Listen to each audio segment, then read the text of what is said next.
Messi বাংলাদেশের সমর্থকদের উদ্দেশ্য করে বলেন, পৃথিবীর বিভিন্ন প্রান্তে আমি অসংখ্য মানুষের ভালোবাসা পেয়েছি, কিন্তু বাংলাদেশ থেকে যে ভালোবাসা, আবেগ আর সমর্থন পেয়েছি তা সত্যি আমার হৃদয়ে ছুঁয়ে যায়। আমি যখনই শুনি হাজার হাজার বাংলাদেশি আর্জেন্টিনার জার্সি পরে রাত জেগে আমাদের খেলা দেখে বিজয়ে আনন্দ করে আর পরাজয়ে কষ্ট পায়, তখন মনে হয় ফুটবল সত্যি মানুষকে এক করে। বাংলাদেশের মানুষ শুধু আমাকে নয়, পুরো আর্জেন্টিনা দলকে যেভাবে ভালোবাসে তার জন্য আমি কৃতজ্ঞ। ভাষা, সংস্কৃতি আর হাজার কিলোমিটার দূরত্ব আমাদের আলাদা করতে পারেনি। ফুটবল আমাদের এক পরিবারের মতো বেঁধে দিয়েছে।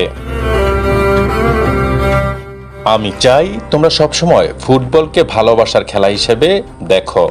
জয় পরাজয় খেলাধুলারই অংশ, তাই কোনো দলকে সমর্থন করার কারণে যেন কখনো কারো সঙ্গে ঘৃণা বা বিভেদ সৃষ্টি না হয়। ব্রাজিল, আর্জেন্টিনা বা অন্য যে কোনো দলের সমর্থক, আমরা সবাই ফুটবলের মানুষ। তোমাদের ভালোবাসা আমার কাছে বড় একটি অনুপ্রেরণা। আমি বিশ্বাস করি একদিন বাংলাদেশও বিশ্ব ফুটবলে নিজেদের শক্ত অবস্থান তৈরি করবে।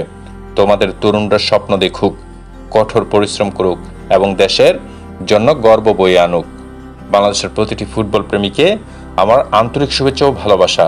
তোমাদের এই অকৃত্রিম সমর্থন আমি সবসময় হৃদয়ে ধারণ করব। ধন্যবাদ বাংলাদেশ, ভালোবাসা রইল।